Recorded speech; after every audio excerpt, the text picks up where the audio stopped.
Welcome back to Lengua de la Liga. This was a massive weekend in the Spanish top flight. There were a ton of golazos, major games, and we need to talk about every single one, so we're not going to waste any time. Guys, if you like videos about La Liga, make sure you hit subscribe. This is becoming one of the favorite content pieces here on the channel. We want you to stick around so you don't miss future episodes. Now, Jose, before we get into kind of a match-by-match analysis, was there one fixture, one result this weekend that surprised you, and if so, why?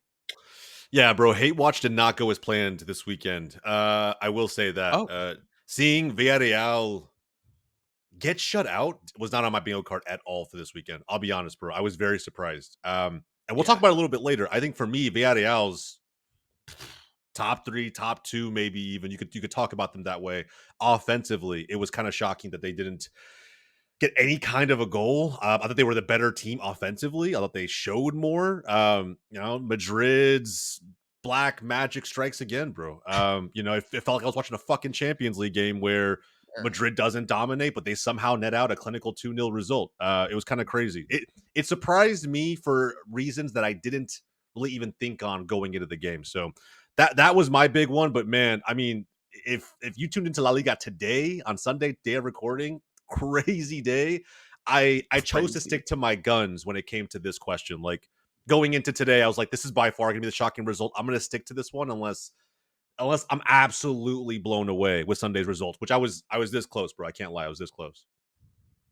Yeah, we're going to talk about the Sevilla derby, Atleti versus Sociedad, obviously Barcelona Alaves. That ended up being a rather comfortable win for you guys. Yeah. But the one that kind of stuck out for me, I'm so glad you went via Real Madrid, so that I can go hipster now and not feel bad. I went with Espanyol beating Mallorca 2-1, dude. Yeah. That result shocked I me a didn't little see bit that too. coming, dude. I Yeah. didn't see that coming. I didn't see that coming. Mallorca, dude, we're 9 games in. I genuinely have no idea how good those guys are. I think we jinx them again. I think we have this Correct. terrible fucking record of like anytime we talk about a team, bro, get ready for the next Mhm, weekend for them to be shite. And I'm not saying mhm. they were, because I'll be honest, I only caught glimpses of the game, but seeing like waking up and seeing the result yesterday, I was like, this is perfect for Dead Ball TV and La Lengua de la Liga. I mean, like every team that we talk about that's somewhat of a dark horse finds a way to botch a game they probably should win. Yes, they find a way to repeatedly fumble. The only thing about this game that we did get correctly is I'm telling you, bro, and I'm sticking to this narrative. Espanol firmly 15th this year, dude. We'll see, man. Firmly 15th. I'll never They've back been a playing rival. good. I'll never back a rival. Look, I'll bring all the agenda, all the bias to this. I'll never back a rival. But yeah, look, it's Fair. Mallorca. Let's not give them all the flowers in the world. It is Mallorca. I just want to look, and you're not even saying like top half of the table. So I'm not gonna like go down this, No. this crazy rabbit hole of That would be lunacy to say the least. yeah, yeah. I agree. I agree. But look, is it cool to see that little minnow Espanol get a result here and there? Sure, sure. You know what? It's fine. At the end of the day, I'm not even too salty about it because Barca's playing so damn well. If we weren't, I'd have more than a few words to say. But that's cool. Good for them. Yeah, I don't really have anything else to say about them. They're just not nearly as trash as I thought they were going to be. Like, Yeah. I was kind of thinking certified relegated, but there are a few other teams that have proven to be even more embarrassing in La Liga. But Barcelona, you guys are not one of them. Mm-mm. Beating Alaves 3-0, hat trick from Lewandowski, all goals coming in the first half. What's your biggest takeaway? Rather than a summary, like, what did you learn anything about Barcelona or Alaves during this game?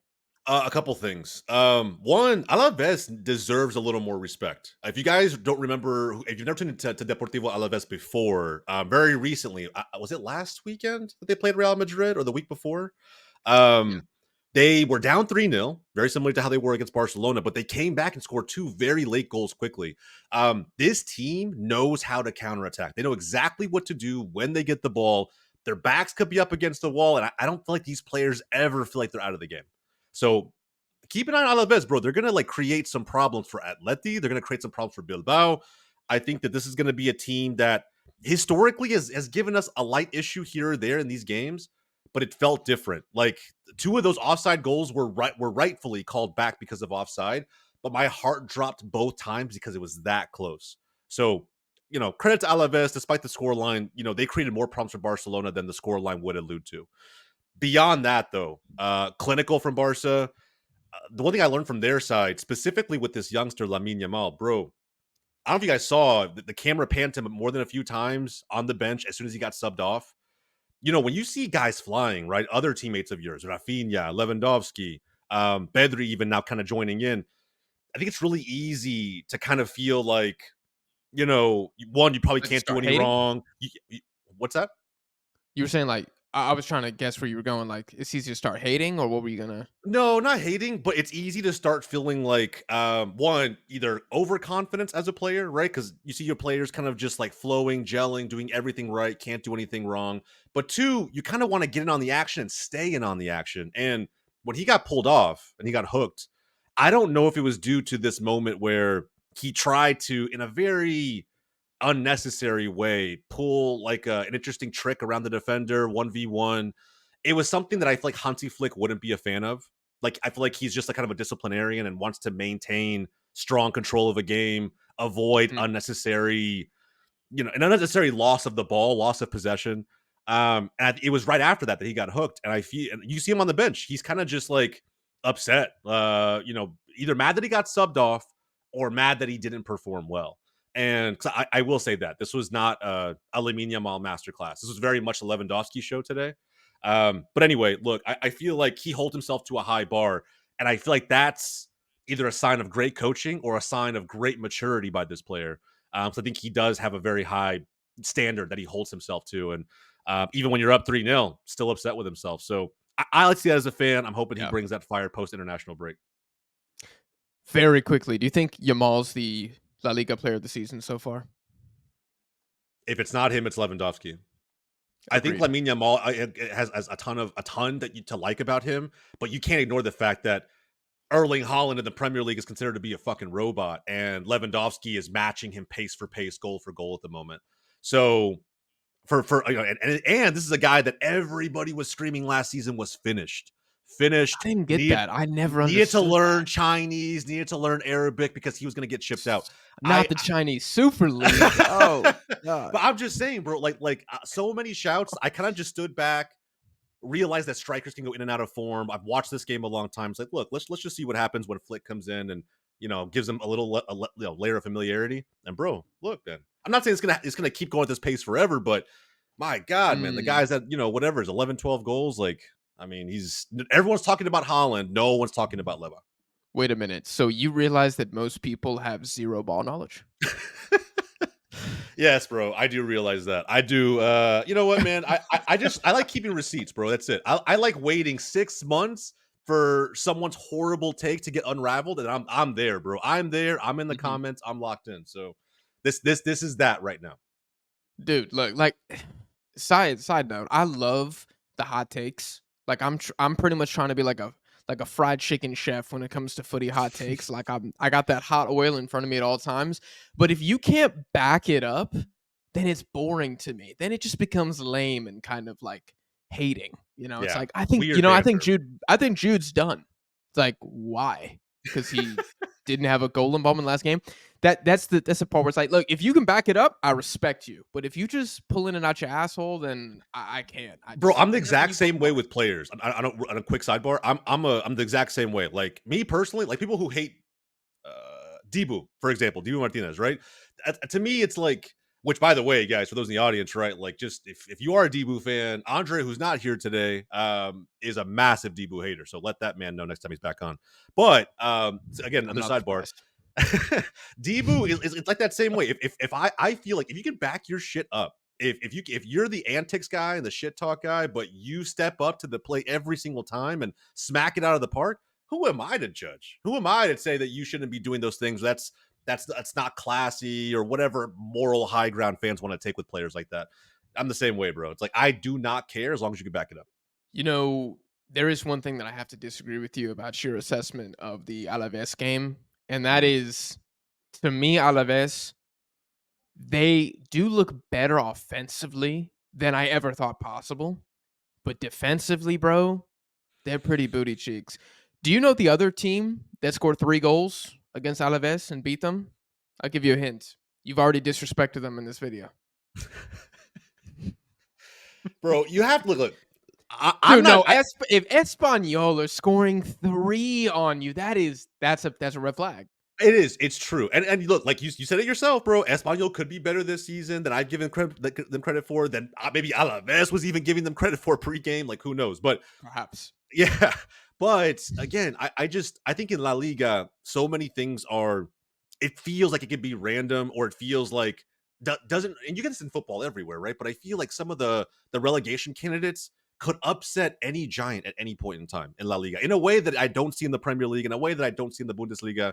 It feels No. different. So in that one-off match, sure. But Alaves, while they're not great defensively, again, I feel like their counter-attacking prowess makes up for it a little bit. It's like if they don't get scored on, get ready for a very fast transition where there's from how clinical they've looked today and in other matches where they have a high probability of scoring. That's all that I'm saying. I agree in that sense. I think the problem for them will be every single top table side that is even okay attacking will get a goal. So it won't be does Fair. Alaves win 1-0. It's can they win 2-1 or 3-2 because they're just not going to be keeping a lot of clean sheets. And speaking of not keeping clean sheets, we had this little subtopic we wanted to discuss, and I realized this could be an hour-long pod on its own. So if you guys want that to be the case, if you're like make this a standalone ranking video, let us know in the comments. If it gets enough love, then we will do so. Top 5 attacks in La Liga, and let's do it this season so far. Okay.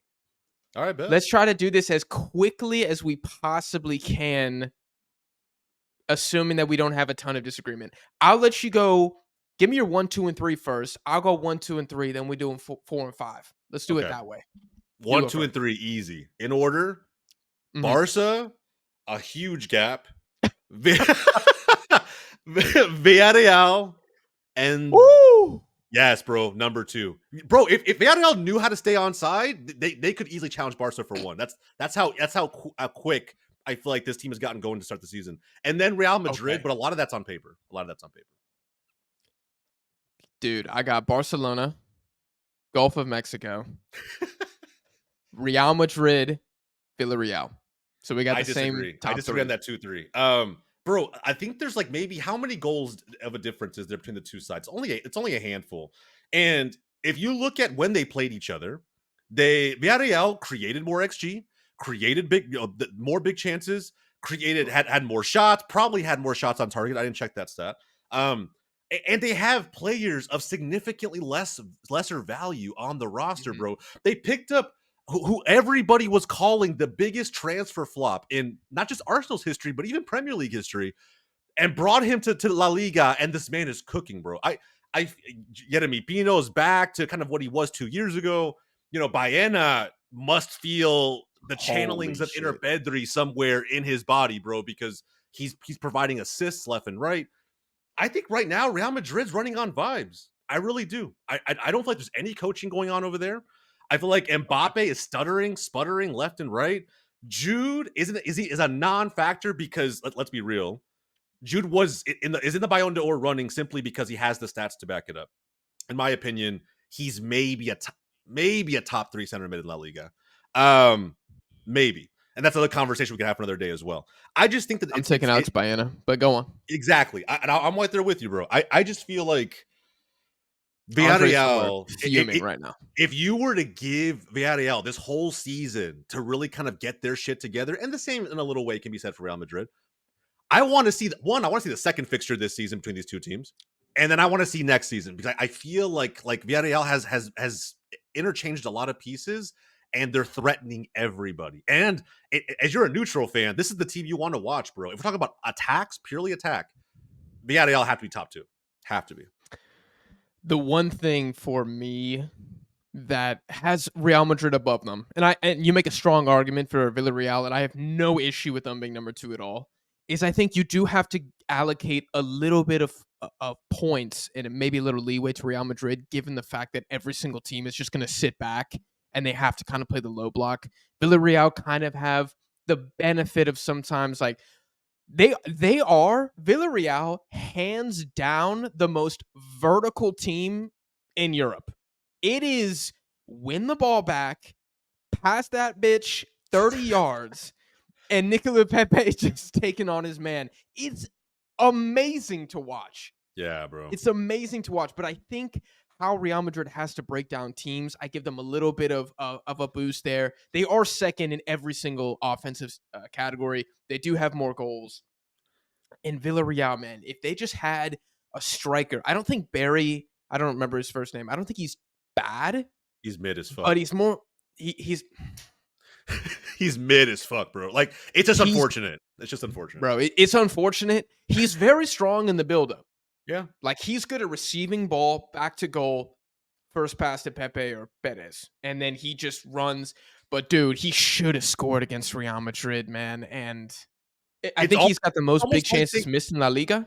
yeah, probably. And it's almost like they needed to keep a striker like Sorloth around, right? Probably needed Dude, they had Sorloth right now. Dude, they're pushing y'all for one. Oh bro, my I'm telling you, god. man. I'm telling you. Like there's a number of reasons why that move didn't make sense either, right? The loan last season to Sociedad and like just not keeping him. I don't know. Anyway, like all of those things, I agree with you wholeheartedly. But like I said before, they also don't even know how to Barry can't even stay on side, bro. And not even just him. Pepe doesn't know where the fucking line is either. It's just it's like No, if dude. if they did these little things that the top teams, the top attackers seem to do and be aware of week in and week out, you just wonder. And that's what I'm saying. It's like my mind gets carried away when I watch this team play. Mhm. Dude, I'm gonna start calling them like 100-meter relay FC because those Bro. dudes they just run. Like how Pepe has not pulled his hamstring yet is one of the greatest feats of La Liga this season. Because literally he just runs. Yeah, Like I, bro. I bet playing against these guys is so goddamn annoying. Because you're Not like, even no, I'm just bro. Just running. yeah, I just don't even want to do it. I get tired thinking about Yeah, it sitting here in my chair right now. There's no yeah, way. There's no way. yeah. Like I don't know, man. Thankfully I don't think Villarreal. I'm trying to think where they placed last season. They don't have Europe, so it's just like imagine a world where this team played this way with as many matches as the top teams all across Europe have to. Like I don't know, man. It's wild to kind of even think about, but they're an exciting team to watch. Off the dome, can I give you one transfer that I think would make these guys god level? Yes, please, Can you imagine Alexander Isak goes to Villarreal? bro.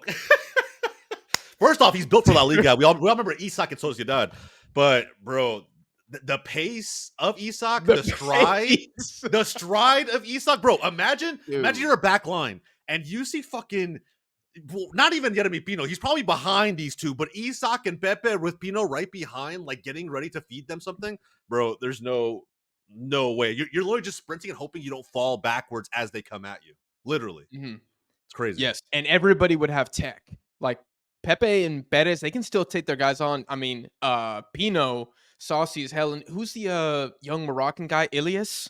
Oh, Ilyas, yeah, another Barca prospect, Ilias. another Good Barca player academy too. product. Yeah, Very so that's the thing. They take off Pepe and Perez, and then they throw these two young 21-year-olds on who are just take on merchants. And you're like, God damn, it just doesn't stop.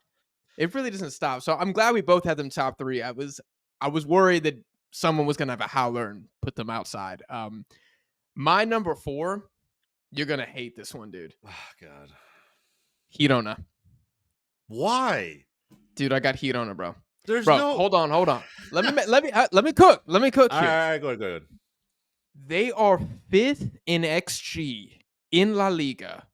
They have 13 goals through 9 games, with the massive caveat that they have by far the hardest schedule in La Liga so far. Can I read you their fixtures? Okay, Like they've been going through the goddamn ringer. Okay, this is in order. They've had Betis away, Atleti away, Osasuna home, Sevilla away, Barca home, Valencia away, Rayo home, Celta away, Bilbao home. The average table position is 8th hmm. of the team. 7 of their 9 games, top 10 or better in the table. That's fair. To be fair, I have Girona as like sixth. Okay. Yeah, it's not Just crazy. outside? Yeah, just outside Okay. top I five. Like I have it's Celta not de it's not Vigo like 6. crazy. I just feel like they've the perfect example right there. What you just said, how insanely high their XG is, but I feel like the loss of Dovbyk creates Yeah. a similar scenario to Villarreal and not wanting to retain Sorloth. Like you missed out on having that clinical. I mean, you literally need someone like Miguel, like we saw today against Bilbao, has to run in front of a cross, kind of blindly, act like he's going to hit it, doesn't really, and then it goes in. It's like they're going to have to continue to rely on almost just little shithousery moments like that because they don't have a clinical striker to be there and just Mhm. slot in those chances when they come. So yeah, you're definitely onto something. It's just comparing them to the other five that I have. It's like I feel like those five teams kind of have that. Villarreal should be able to That's figure fair. it out over time, but I feel like that Girona's still kind of missing something. That's fair. I also think the Michel, like, game plan kinda benefits these guys too. Dude, I talk about how long does Michel last in Girona? That's another question we got to ask someday. I don't even think his seat is hot. Yeah, we gotta talk about that another time. I No, no, think he's I'm saying like as a manager that could just is attractive, right, to other teams across Oh, Europe. 'Cause okay. I rate Michel. I actually think he's a hell of a manager. When does he get poached, is what you're Yes. When saying? does he get poached? Okay, okay. I was like, "Damn, is he really under No, threat?" no, no, no. I was like, "He's No. doing all he can." It There's would be the literally most nothing else unrealistic he board of all time if they were like, "Nope, you need to figure this shit out," despite losing your Yeah. 3 best players in a single transfer window. Yeah. Yeah. There's no Yeah, way. that would've been crazy. Man, I'm Yeah. holding my heat on a stock, man. I think we're gonna see some easier Alright. games come up. If my boys run it up, hey, then we'll revisit this video and I'll be a prophet. And fifth, I have it Letty, bro. I mean, we're still doing okay. Personnel Yeah. wise, we're third. But I mean, the attack is just dead for like super long periods of time. And I think the fact that we're scoring so many of our goals so late, I mean, that's not really the marker of a good offensive team, is it? But I still think we're fit. Although I think Celta de Vigo are on our ass Yeah. right outside of the sixth spot. And that's actually where that's the only part where you and I can interchange. For me, Celta's 4th and Atleti's 5th. Okay. So I have Atleti in the Oh, same spot. you I got like that Celta. Iglesias Yeah, bro. Aspas. I Yeah. well, first off, Iago Aspas is I'm trying to think of another striker. The only striker in La Liga I probably fear more than Aspas over the seasons has been probably Aduriz when he was at Bilbao. Like both of those guys just turn into prime R9 when they play against Barcelona, and they're cult heroes and legends in their own way. And like I don't know, there's something about that, and with not just Aspas, right? I feel like Celta's taken a big step up that we haven't seen in not just last season, but I would say in a few seasons. Where it felt like in the last few seasons, as Yaspas kind of works towards the end of his career, at least being out of his prime, he's had to carry, bro, absolutely carry this Yes. attack. And I still have fucking nightmares of us going up 3-0 during COVID on Celta, and they still fucking fought a way back and tied it 3-3 in like 30 minutes. But but I feel like there's something different. I don't know how long it lasts. I really don't, because Celta in the last couple seasons has always find a way to, in the dog days of winter, to just go on this negative run, snowball downhill, and kind of, on the last few games, find a way to narrowly escape relegation and do it all over again the next year. But right now, to start off the year, they may not have had as tough of a schedule as Girona, but I do think that they're top 5 right now for me. And Atleti, I mean, you said it. The only thing I would add to it is that I think this all could have been avoided. I think Julian was, Yes. believe it or not, the smarter of the two signings. But why not keep Almodiron? I don't understand. I like Samu is scoring in Europe for Porto, but like I just, to me, I don't know if you see a massive disparity between the two, Sorloth and Samu. No, that was a weird transfer for me. I didn't understand it. I'm like, why are we getting rid of this young player with a lot of hype that has that fits the archetype of a forward we need, you know? Like Big getting time. like letting Memphis Depay go, it's like, okay, I understand. He's also just not reliable. He's just injured all the time.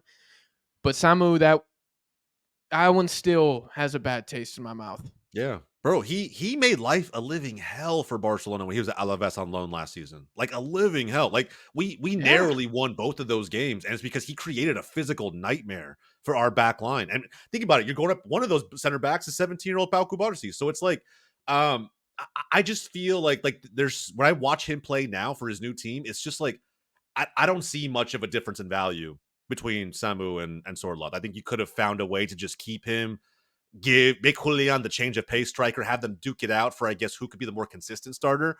But you probably could have saved some flack if the only big name you brought in this summer was Julian, and it's just one less piece to integrate in a very crucial position. Dude, I just checked Samu's stats. He's absolutely balling in Porto. Like it's kind of ridiculous. Bro, we saw it last season. Guy's a He's baller. got 7-7. Jesus Christ. It won't be Okay. long before Chelsea comes knocking to make their 60th plus signing. So I'm telling you, Uh-huh. man, like Samu was probably built for that league too as well. But with Atleti and how you guys play ball, and just like how physical you make games, dude, this player made all the sense in the world, and he's 20 years old. Like I Yeah. don't know, man. With Morata Weird moving stuff. on, it just felt like a very natural player to integrate in. But maybe Simeone disagreed. Yeah, and let's just get this over with. Atletico 1, Sociedad 1. Hmm. Basically, if you didn't watch this game, what happened is Atleti scored first, good goal from Julian, and then we pretty much defended for the rest of the game and didn't try to do anything. And eventually, Sociedad equalized with an absolute banger, I must say. And honestly, bruh, if it wasn't for another pretty damn good Oblak game, we lose this one for sure. I don't know if you saw that double save he had on Yeah, Kubo crazy. Nagard. Yeah, Crazy. He's probably saved us in 3 games already this season. I remember, dude, against Rayo, we should have lost that game hands down. Like we yeah, we were talked about that. dominated in the first half, and he was making saves out the ass. So I feel like Oblak is back. That's the good news. Julian gets another goal. That's the good news. The bad news is we didn't even try to play with an out of form Sociedad side, and I'm kind of pissed about that. Yeah. You know what it I don't know feels if you had like? a big takeaway here. Yeah, yeah. You know what it feels like? It feels like so far at watching Atleti this season, it feels like watching Barcelona last season, where Oh, okay. you have a good team on paper. You know that you have the individual talent to, even if you didn't have a game plan going into most matches, you could make it work, right? You could find a way to get the goal, to if you had to sit back and defend, sure, do those things, but like that there's a team there, but it just doesn't come together. And you have a long series of games where you're just if you win and you do win, it's always a stressful one. It's always narrowly getting over the line. But when you do Correct. lose or you drop points at the last second, it hurts more than it ever has. That's kind of what it feels like watching this Atleti team. And it's interesting, right? You mentioned Oblak. I'll give you guys a little bit of credit, and I know it's kind of easy to be harsh on the performance we just saw, but I feel like what Oblak is doing is not any different from what we saw Ter Stegen doing for Barcelona, what we see Courtois doing for Real Madrid. I mean, imagine if they didn't have Courtois or Lunin, right? Or I would say Courtois. Lunin has his moments, but there are legitimate games and points that those top 10 keepers in the world uh, give their team every single week, bro. It's just kind of how it works. So I'll Yes. give you guys benefit of the doubt there. I think the bigger issue was what you mentioned before. Like sitting back and protecting a 1-0 lead against a Sociedad team that is still figuring out what to do without guys like Sorloth, without guys like Mikel Merino. Had to rely upon, a newly brought in Bryce Mendez of all players to like come in and kind of get things going. And guys like Kubo up Geraldo top, Becker. guys like Zubamendi in the midfield. They're still picking up the pieces. And like it just felt like we needed to see a reaction after the Champions League game, after the 4-0 drubbing. And I thought immediately this is what they needed in the first Yep. fucking minute, the 55 seconds into the game. I know we talk about Julian scoring, but dude, Griezmann's ball. I mean, shit, that was prime Griezmann if I've ever seen it. The guy basically had eyes in the back of his head, heals it perfectly to him in open space, and it's a clinical finish from a very good player that you spent money on. Uh, the manner in which the Sucic goal happened at the end, what the hell is DePaul doing? Oh, the backwards pass? What is he doing? I don't know. You easily hit, if your objective is to defend, why not just hit it down the damn line and just Yeah. just let them chase? Like whatever happens, happens. That's DePaul though. DePaul loves the 3 yard, short pass to a teammate. That's like his bread and butter, dude. So he couldn't resist the opportunity to pass backwards. That's your Uh, boy. Do you really feel like that's that was reasonable. okay? You felt like that was fine?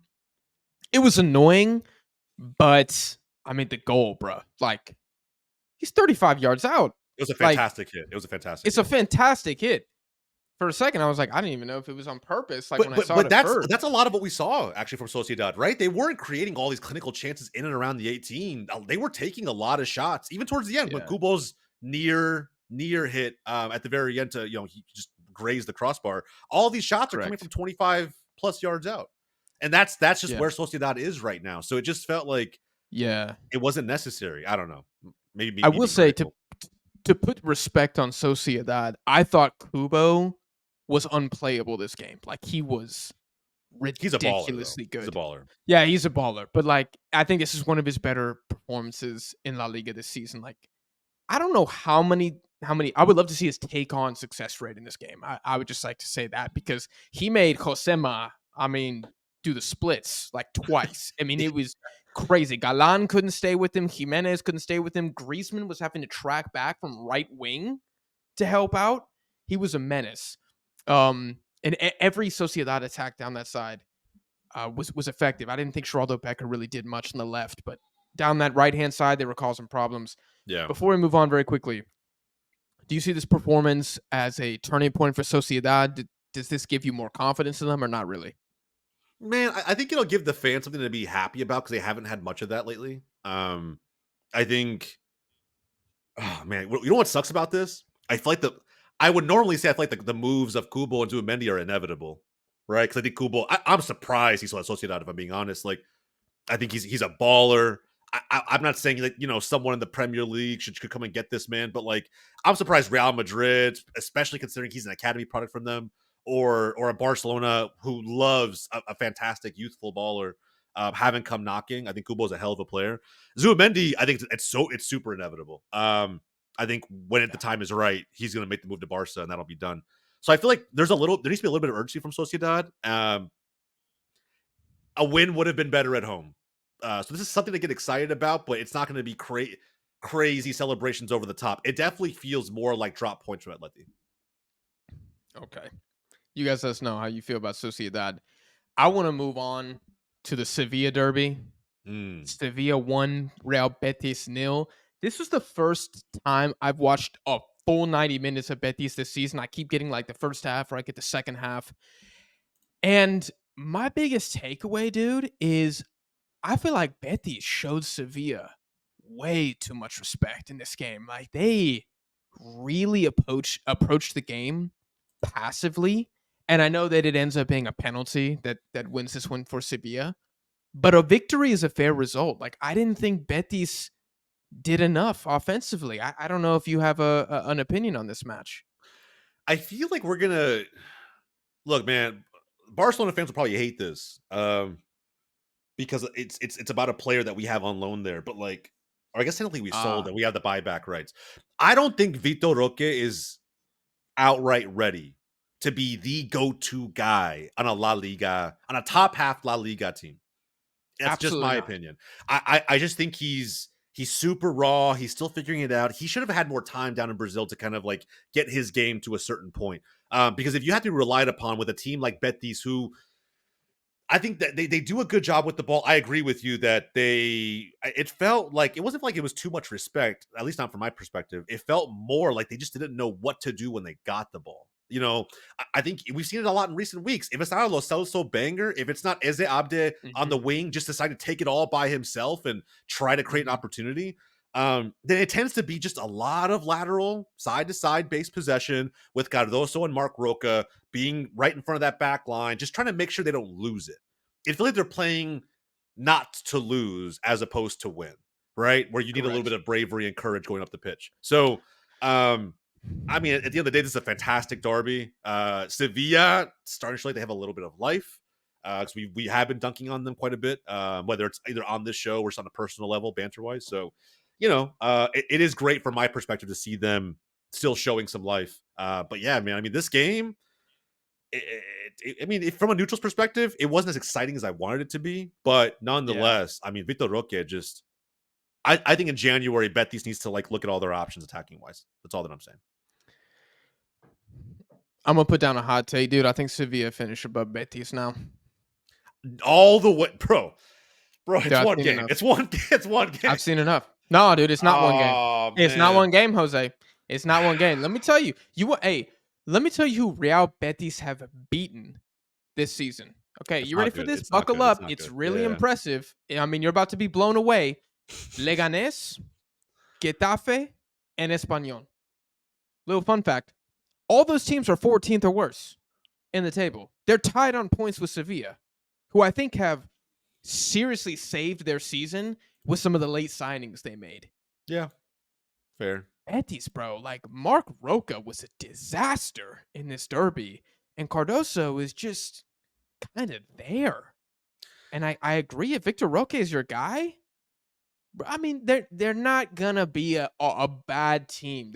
And honestly, Betis, it's a little embarrassing given how much individual talent it is on that squad, how they look today. Of course, I'm not a Betis expert. I've probably seen 5 of their games this season. You know, bits and pieces. They should be better. This team is good. So Pellegrini, bruh, figure it out, man. Because if you don't, Sevilla gonna finish above you in the table. I promise you. Yeah. As the season goes on, we'll check back in at Christmas. I think Sevilla might be above.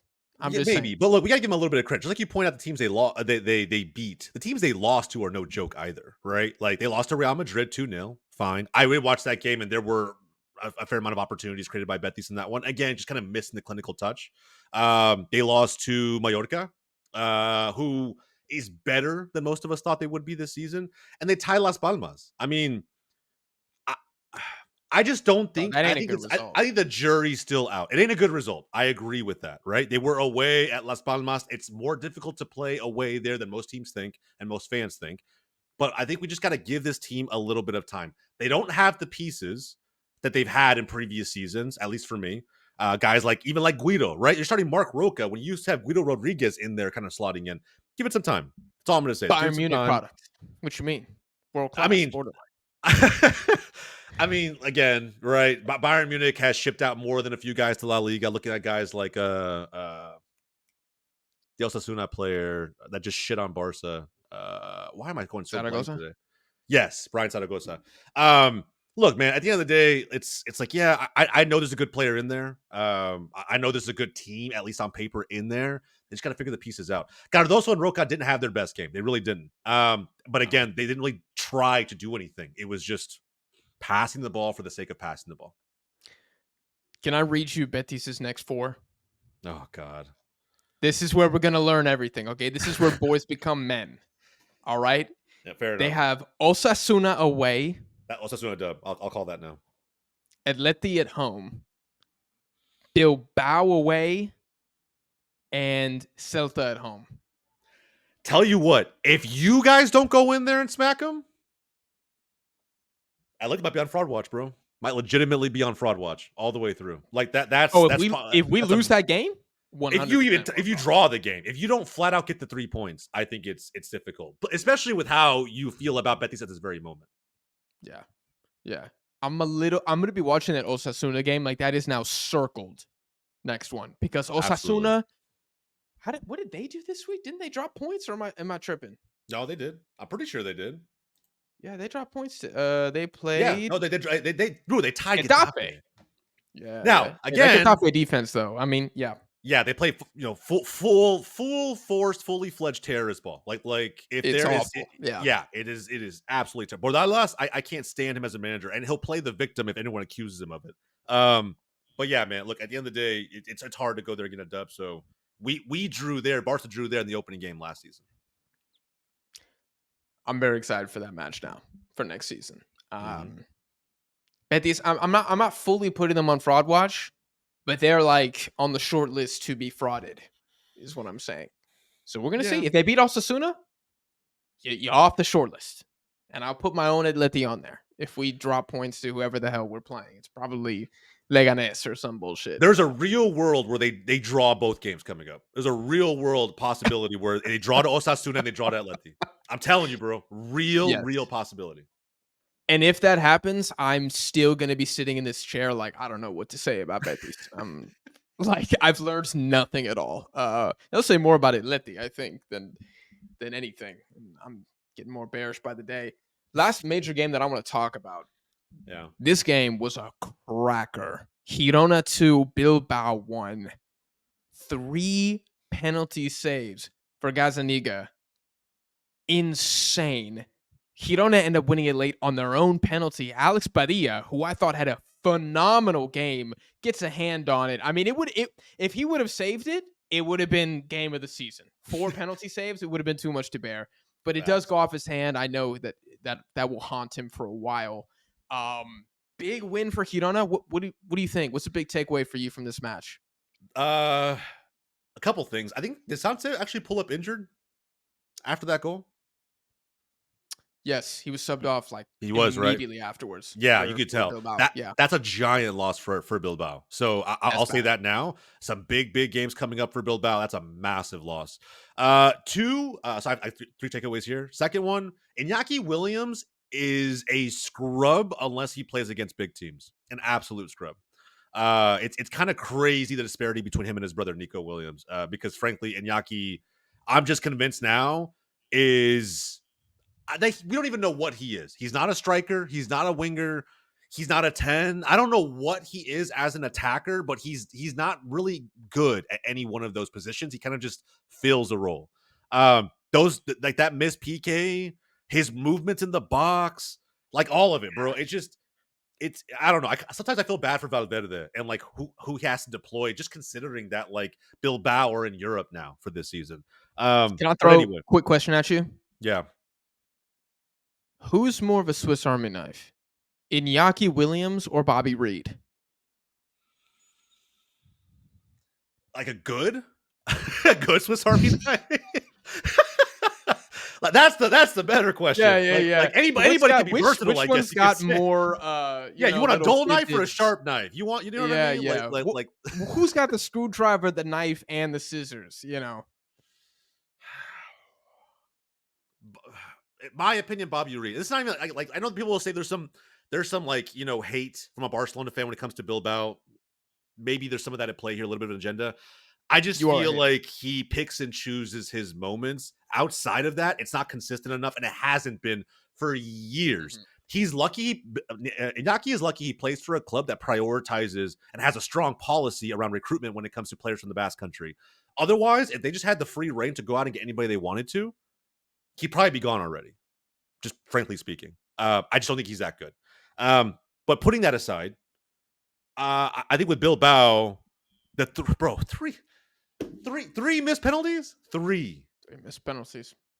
Like, like, what are y'all doing, bro? Like, you're a top four I side in La know. Liga, hitting it to the middle twice against Girona, against a toothless Girona team. I say toothless in comparison to what they've been, right? Not just where they are today, but what they've been in comparison to what we know.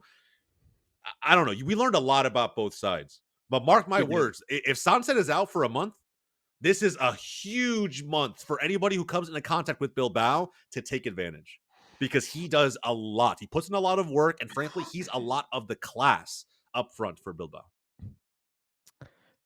Dude, I'm gonna disagree slightly when you say that Girona are toothless. I just think defensively they're shit. Miguel's a good Like, defender. That's one player, but Miguel's a decent defender, I think. I mean, I don't know, bro. I've seen these boys cut up in like every game. Like Valencia cut them up. You wouldn't take Miguel Gutierrez. Valencia. You wouldn't take Miguel Atleti right now No, over I'm Javi talking. Galan. I'm talking unit. Oh, I absolutely would. I'm talking Yeah, as a unit. fair. How many does Girona genuinely do they have a clean sheet this year? No, They probably have a clean sheet no, against. and they have a negative goal differential Uh, because of how many goals they let in. I, oh I, no, I they did agree. tie Rayo 0-0. Oh, okay, Oh, but they they've no, they've no, let actually no, they in. got They're like they have what the 3 clean fourth or sheets. fifth high? No, probably like fifth or sixth highest in terms of goals conceded this season so far. So I agree with you. It's not the strongest defense, but you just gotta remember they're still. I guess maybe I have lower expectations of them this season. Maybe that's it. I don't know. Yeah, mine are still pretty high, and I'm just feeling fatigued from like every game, even if it's not a very good team going at them. They just seem to find space and chances, and I don't really understand why. I mean, I really rate Martin and Yankel. Like, I think that's a pretty good central midfield pairing, Mm-hmm. but I don't know. They just seem like a little. They have like a bit of a soft underbelly, and I mean, Bilbao, you got to be. They were probably in the dressing room like, how did we lose this game? But it's a massive 3 points for Girona at the same time. Yeah. They won't care. I, What you think about Esprilla? Yacer. okay. Kind of Okay. mid. Kind of mid. Better than mid. Kind of 7.5. mid. That's why I say kinda. It's like Okay. football's a game of moments. It always is, Hmm. right? Football's a game of moments. Asprilla has moments for sure. I got to see more. I think the jury's still out. But going back to that midfield comment you just made, I think Yangel is like a isn't he? Does he a City Academy product? Not a clue. Is he? Maybe someone fact check me on that. I know he comes from some big club academy wise, but Yangel is a good midfielder, mate. But I think he's someone who needs continuity with whoever's next to him. I know Oriol Romeo is not a world class defensive mid by any means. We all know that. We saw the loan to Barcelona last season, but I feel like him being injured right now, and the level of protection they have in front of that back line isn't the best because of that. Martin's not bad. I'm just saying that, like, dude, before Romeo moved to Barcelona last season on that loan deal, the season before, he was balling for Girona. So much so that Barcelona felt like he could come in for a year to replace the greatest defensive mid of all time and put a shift in. And I'm like, bro, this is Mhm. going to end one of two ways, right? And it ended up, ending badly. But I don't know. Maybe some of that's there. Again, I feel like they don't have lost too many pieces, and my expectation of them, and not even just them. You think about guys like Alex Garcia, right, who moved on to Leverkusen. I feel like losing those types of dudes who are just very seasoned, very experienced, give you very strong continuity in the team. It's a lot of work for Michel to pick up the pieces right now. Yeah. What I did think was interesting was Donny van de Beek back in there. I didn't think he was bad, but I wonder if, to what you're saying, does Young Hill need more of like a true six next to him? Because I don't think Martin is that. He's No, more of an eight. Like, he likes to get up. He's a pretty creative midfielder, I would say. I was kind of shocked that he's kind of playing more of a pivot instead of Donny, but maybe Michel is just kind of experimenting there a little bit. I think it depends on how they want to play because it's like I think Michel's Catalan, right? Like at the end of the day, like maybe he's trying to do what Hansi Flick is doing with Barca, where your second six is more of an eight. Like they're just set up there defensively, but the minute the transition happens, that second midfielder pushes up and becomes more of a tried and true eight. I don't know. I haven't watched enough of Girona this season to be like that's what they're trying to do, but it just feels like they're still figuring things out. Unfortunately, Yeah. Yeah, they're a gunslinging team that is sometimes the gun just malfunctions and they don't hit the target, but agreed, gonna agreed. keep an But eye. look, I'm holding a my dub's heat a on a dub. stock. Not Yeah. selling any of it. I'm buying the dip on heat on it because you and Andre sold out. I say, give me that. It's 30% of my stock portfolio right now is Hedona. So It's a long season. I'm It's a long still. season. It is. I'm still feeling, dude. I'm feeling like he can get that 8-7 spot, dude. I think it might be chefing when Christmas comes around. But yeah, guys, we're gonna go ahead and end the episode there. There was a lot to talk about in this episode of Lengua de la Liga, and we hope you guys enjoyed. Obviously, we have the international break coming up now. But we will be back with a vengeance as soon as those matches are over. If you guys want to see more La Liga content here on Deadball TV, make sure you hit subscribe. If you enjoyed this episode, drop a like. And if you're listening on streaming platforms, please give the podcast a 5-star rating. We appreciate you guys for watching or listening, and we'll see y'all on the next episode.